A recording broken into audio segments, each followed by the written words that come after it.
Max Gorlin, Melbourne Football Club. You're listening to the Coaches Panel. This is Nat Fyfe from the Fremantle Footy Club. Trent Cotchin from the Richmond Footy Club. Scott Pendlebury from the Collingwood Football Club. You're listening to the Coaches Panel. Patrick Cooch from the Carlton Footy Club. It's Rory Sloane here from the Adelaide Crows. This is Tom Mitchell. You're listening to the Coaches Panel. Is Heath Chapman the person that's going to make the difference in your defensive line? A proven performer at a discounted price? We're unpacking him on the 50 Most Relevant today. Hello, it's MJ from the Coaches Panel. I hope you're well. He is number 42 in my 50 Most Relevant, looking at who I think are the players we must have conversations about this preseason for Supercoach, for Dream Team, for AFL Fantasy. Joining me on this episode, not just for when we talk about Dockers, but about a lot of players we're unpacking this preseason. It's Vinny Monk. Hello, mate. Good to see you. And talking about one of your Dockers today.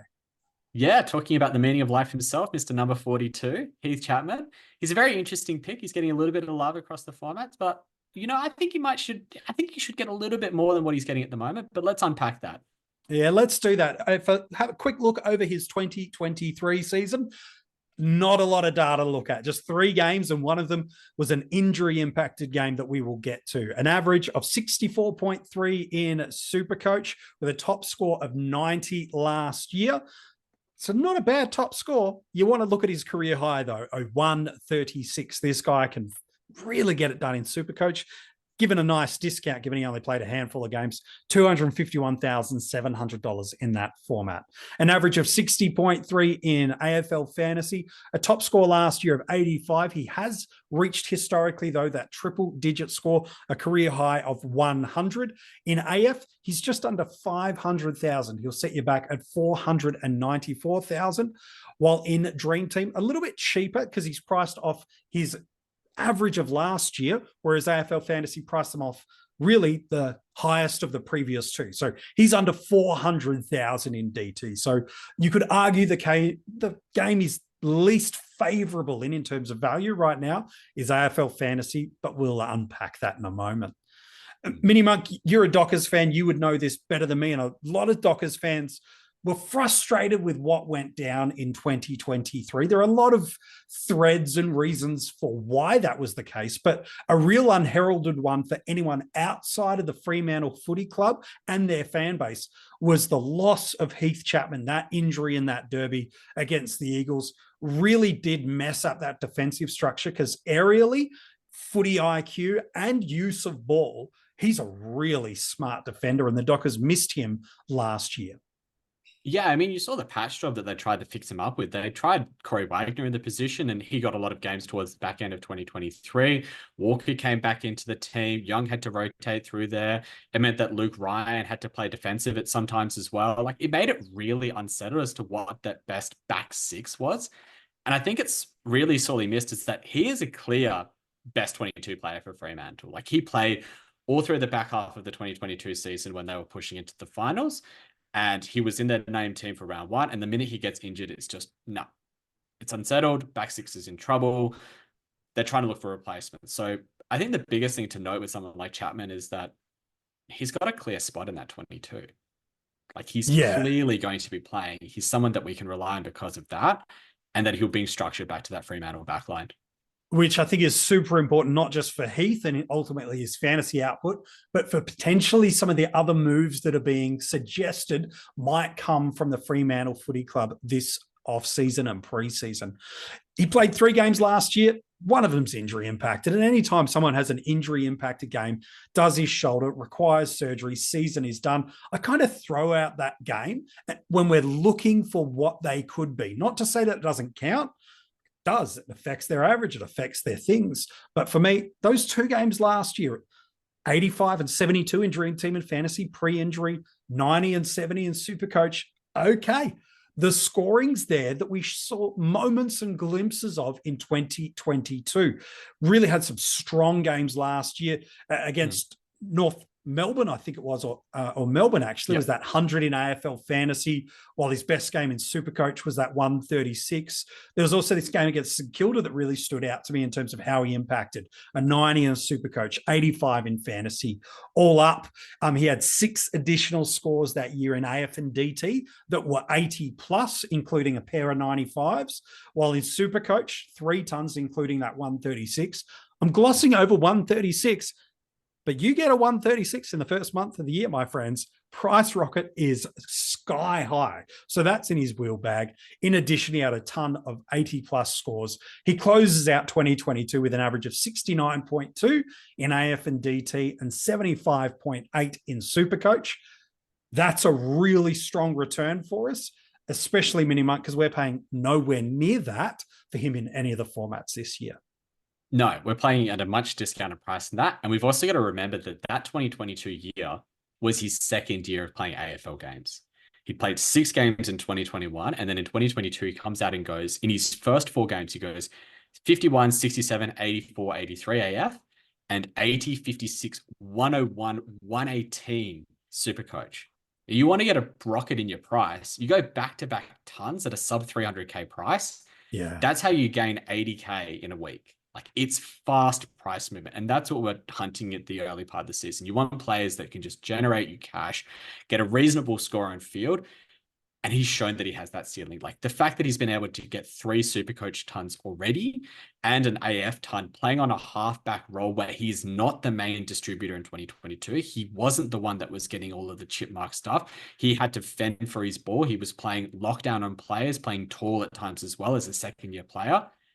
That's good scoring. That's good pedigree. That's someone who you would want to consider in your starting squads as a third-year breakout, let alone someone who's coming into a year after having most of the previous year off because of injury, and then because of that comes in discounted. Yeah, injuries are never great, especially when it happens to the player, to the club, or the fantasy owners around it. The upside for us, especially when they're as significant and long-term as the injury was to Heath, is it means he comes in at a significant discount. He's priced at 45 in Supercoach. Even if he just gets back to what he did in that 2022 year, 30 points per game of upside, and immediately you go, worth it. Worth it. 42 points per game is what he's priced at for us in Dream Team. Again, gets up to that high 60s. To me, I go, worth 20 it. points. I'll happily take that, let alone the breakout, let alone any of the other variables that I want to unpack with you around role, structure, and importance he has to that. And then a 55 in AF. Okay, yeah, 10, 15 points per game, just off known quantities, let alone forecast of what he could be. Sometimes in the community Mini-Mug, we're a slave to the numbers and go, he's averaged that once before, he'll do it again. Sometimes that's really helpful and true. Other times it's limiting, and other times it can be a little bit overvaluing a certain player. But certainly with Heath, I think it's hope-filled, being optimistic, looking at what he can be, because as you said, he's right at that part of his career where he's about to take off.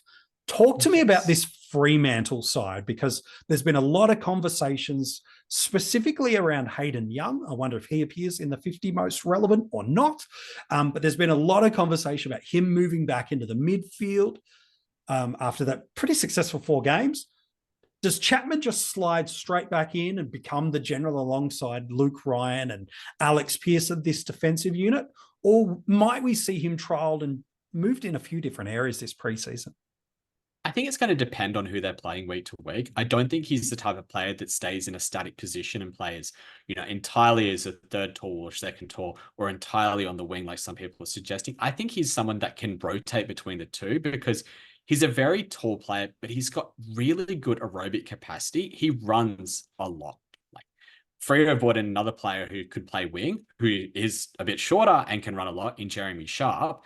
And I think that he's the one that's going to be pushed outside in the absence of Liam Henry leaving the club.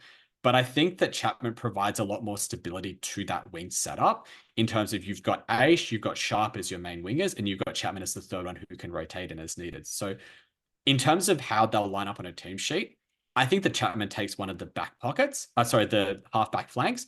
And I think the other halfback flank goes to Jordan Clark. Those two players, the halfbackers who try and push the ball forwards, and that when the rotation happens and Aish gets a bench stint or Sharp gets a bench stint, Chapman's the one that actually rotates onto that wing spot. So I don't think there's any concern in terms of the role he's going to play. If he's playing as a third tall, that's going to be behind someone like Alex Pearce and Luke Ryan. Those two are the ones that will actually play 1-2 on the 2 key tools. And Chapman's the one that can play as the third interceptor, because that's his natural game. That's where he can build a score. That's where he's really good in that team. Yeah, I think it's a good shout. Something we haven't talked about at all yet in the 50 most relevant. We haven't had a chance to get there. We spend a lot of this part of the preseason looking at players and not so much strategies. But when players get us to a strategy point, we did it just the other day with Rids talking about Tim Taranto. Now that we're here at Heath Chapman, it does present us an opportunity to talk about the multi-buy rounds, specifically round 13. Now, we might not need Chapman from that point onwards. We might save that for another day. But how important, while we're talking about Fremantle players, which does align to Chapman, how important is round 13 players, which are the Dockers and the Port Adelaide Football Club? How important could they be to helping us through that first block of multi-buys, let alone what comes in the middle portion of the year? I mean, you look at Port Adelaide and Fremantle and you just think they've got the best buy. They don't miss a game that counts for us scoring in the first 12 weeks. They get a bye where they share it with only one other team, and then they can play all the other multi-buy rounds. And for someone like Chapman, that can be useful. Like, there is a potential where he gets to a point where he is close enough to being someone that you want to hold through those buys, and you flick it round 16. There's a world where he doesn't last that long and you use max out and price and you go early. But I think Fremantle and Port players just in general become very valuable for that mere fact alone. I mean, we saw it last year with the value that was put onto Gold Coast and Geelong players, rightly or wrongly for some players. But I'll use someone like Tom Stewart as an example. He gets concussed in round 1, misses round 2, comes back, low score, price floors, and a lot of coaches were just like, I want to get onto him because not only is he a proven top 6 defender, not only is he coming in at a cheap price, but he provides us with a stable premium score for the 3 other buy rounds that we don't have premiums for. It's an absolute step up, lay down Mazaire type move. So I think that that's the type of player that you can look for as an example of when it goes really well. And that's what we're looking for from Fremantle and Port Adelaide players as we're building our teams early in this preseason. It really is. That round 13 bye gives us great options to target other defenders after they've had their bye too. So you could potentially talking about North Melbourne. So Harry Sheasel type could be someone you could be looking at. GWS, Himmelberg, if he pops for Supercoach. Lockie Whitfield probably is the most obvious in that team. The Lions, maybe a Kitty Coleman's dominated that front half of the year. You want to go and get him, sure. And the Swans, okay, who's the guy that's going to pop? Is Jake Lloyd back? Does Callum Mills move back? That's the beauty of that pathway. But I feel like there's 2 potential off-ramps, and when you get him, ultimately there's one off-ramp, which is he doesn't pop, you jump to someone else that is. I want to talk about that in a moment, but it feels like to me, Mini Mug, you could probably jump off him after that first block of multi-buys. And then there's an interesting part before the next block of buys where the fixture does really tighten up. Can you talk to me about sort of round 6, round 10, and then heading into round 13 bye, identify where these timelines could be for Heath and what we should be looking as on and off ramps for him? Sure. So when you're looking at that kind of early fixtures, that early block of multi-buys where you've only got the 2 teams missing it, you're playing a best 18. I think one thing that's been missing in a little bit of the nuance in the conversation is that you want players that have a ceiling, because you are getting the bottom 4 scores knocked off. And if you get a rookie that pops a 190 and 80, Ryan Reynolds here for, I guess, my 100th Mint commercial. No, don't. I mean, honestly, when I started this, I thought I only have to do like 4 of these. I mean, it's unlimited premium wireless for $15 a month. How are there still people paying 2 or 3 times that much? I'm sorry, I shouldn't be victim blaming here. Give it a try at mintmobile.com/save. Whenever you're ready. $45 upfront payment equivalent to $15 per month. New customers on first 3-month plan only. Taxes and fees extra. Speed slower above 40 gigabytes. See details. Can actually potentially save you from a bad mid-price or a bad rookie score or a bad even premium score. Like, think back to Laird round 1 last year. Yeah. Bad score in round 1. Imagine you drop his score off because you've got a rookie or a mid-pricer that's popped a 90 or a ton. So that's where someone like Chapman becomes interesting, because he has shown that he has the ability to pop those tons, especially in Supercoach. So holding him through that early block of those 6 fixtures and praying that he's maxed in price at that point, you can flip him to any sort of defender that you want to at that point. Great option. But if we look immediately after that round 6 game, or including that round 6 game, he's got West Coast, Western Bulldogs, Richmond, Sydney, and St Kilda in a 5-round block. That's as good a defensive matchup as you could probably ask for over a 5-week window. Absolutely. But the problem is then straight after that, he comes into Collingwood and Melbourne. And that Melbourne game is going to be played in the Northern Territory. So that makes it a bit trickier. It could be very muggy. It could be very hard to get marks. So I think there's a very clear jump-off point either just straight after the initial buys. And I also think there's a very clear jump-off point after round 10, after that St Kilda game. Spike score, max price, nice and simple. You just go to whoever you want to. So I think those are the two main points that I'd be looking at with someone like a mid-price. And we've got to be careful not to be attached to them for too long.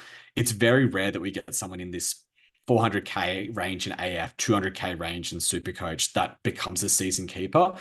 And realistically, you're wanting them for the early points as much as you can, and you want to trade them at their max price. So I think he's the perfect candidate for someone who can do that. It's a really good perspective. We've got a couple of guys in a similar price point across all of the formats that I wonder how many of them do we really need? We know as the season evolves, the cash cows become clear to us, and that ultimately informs a lot of our structure in certain lines. If there's a plethora of them, okay, all of a sudden we might not need these mid-range guys. It can be a little more quote unquote guns and rooks or value premiums and rooks. But we've got a couple in this block. I wonder how many, if any of them, we'll see in the 50 most relevant. We're talking about Heath Chapman today. Zach Williams is another. And then, you know what? Let's throw Nick Caulfield in too, because he's getting a fair amount of preseason love too. He is priced pretty cheap in Supercoach, so there's a bit of a price gap in Supercoach in those, but in the other formats, it's relatively comparable in the same sort of areas. I know they could all become parachutes for each other. How important is to have one of them? Is two too many? And is three just well past the tipping point?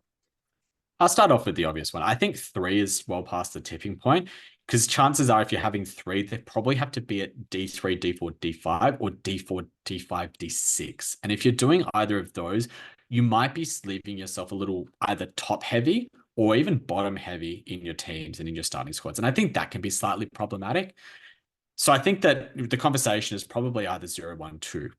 I think 0 leaves yourself a little bit more of the guns and rookies type approach, which that has some merit to it, but I think 1 or 2 is a really nice number. There's a lot of love for Zach Williams early. Yes, he's coming back off his ACL, but the price point's there. And Nick Caulfield's coming in at a really cheap price.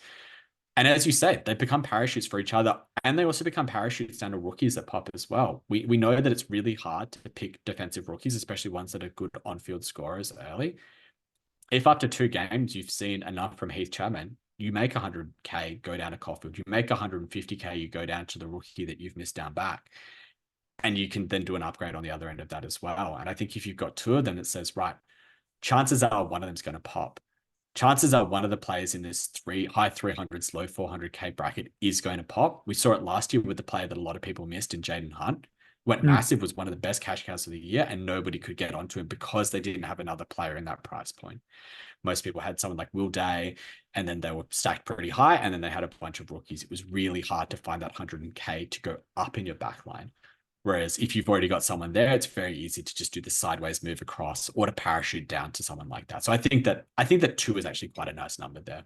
Yeah, some good advice. Look, for me, to not consider Heath Chapman means you're ignoring some significant scoring history.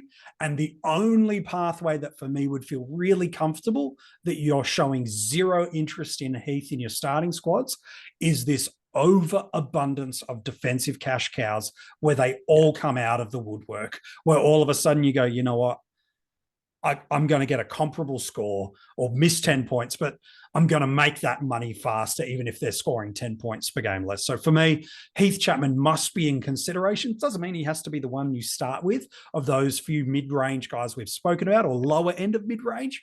But if you're not considering a guy that's got multiple hundreds in his Supercoach history, including a 130, has got multiple 80-plus games, including a triple-digit score in AFL Fantasy and Dream Team, who's priced where he is, and you're going, yeah, not sure about that. Can I encourage you through listening back to this episode or watching back to this episode? You know what? You might want to reconsider it. It doesn't mean he has to be picked, but if you're not prepared to at least consider him, feel like you're locking yourself out of a guy that could be one of the best value return players for you in 2024. Draft day is interesting to me, Mini Monk. We know salary cap hype does impact draft, and the timing of when your draft is probably becomes another key determination. Could you give me an idea of where you think is like the ceiling that you'd have to reach for him in a defensive position, And then where is the basement that he goes? So give me a D1, 2, 3, 4, 5, whatever it is. Where's his height at? Where's the basement you can get him at? I think it's really going to depend on how much salary hype comes through. He's a little bit under the radar a bit in fantasy circles at the moment. I think that his ownership is only about 6% in AFL fantasy, and I wouldn't expect it to be much higher than that in Supercoach and Dream Team either. But it could definitely come as the preseason goes on. The Dockers will be likely to hype someone who's coming back from a long-term injury who's a staple to the club. I think what his ceiling could be is at a very high D3 range. I think he could easily be someone that averages 80 for the season, puts him in the D3 range. I think that that's not out of the realm of possibilities.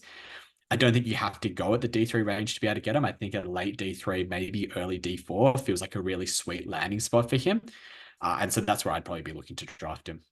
Oh, if I could get him at D4, I'd be stoked. If you're hoping to get him as your last defender on field, you're probably dreaming.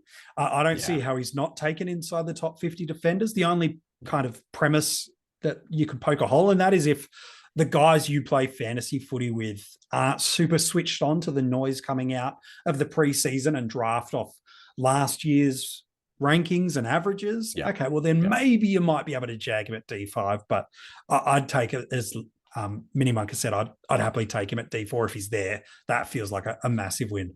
Mate, it's been a privilege to talk to you yet again today, talking about one of your Dockers and a very, very relevant player for us in 2024. Yeah, very relevant one. It'll be interesting to see how many more to come in the list.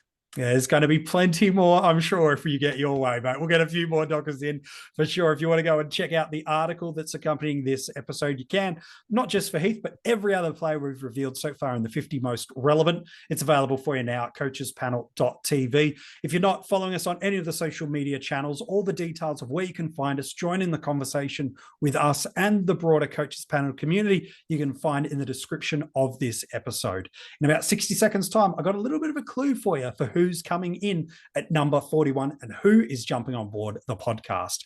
Don't forget, though, if you haven't followed us on where you're getting this podcast, whether it be the audio version on Spotify, on Apple Podcasts, Google Podcasts, whatever it is, or the video on YouTube, make sure you've subscribed, turn the notifications on so you get notified as soon as the episode is live, and leave a 5-star rating and review. It's one of those small little time-consuming things that doesn't take a lot of your time, but does make a significant difference for us and help others find the Coaches Panel looking for their fantasy footy content in 2024. So who's up tomorrow? Number 41 in my 50 most relevant. Tomorrow, brand new, potentially, you might hear him pretty regularly. Who knows? Vams. You might know him as the Fantasy Nut from Twitter or X. He is on the podcast. You're going to love what he's got to say. I'm telling you that right now. It's a player that in one format, he is already there as one of the elite premium midfielders. In another format, he's been banging on the door for the better part of 18 months and just needs one variable to go his way before he transcends and hits the next tier. If you were to ask me, who's one guy that's currently priced under 120 in all of the formats that's a midfielder that I feel really confident that could do it in 2024? It's this guy. Who is he? And why is he so low in the 50 most relevant? If I'm that bullish, find out tomorrow in the 50 most relevant.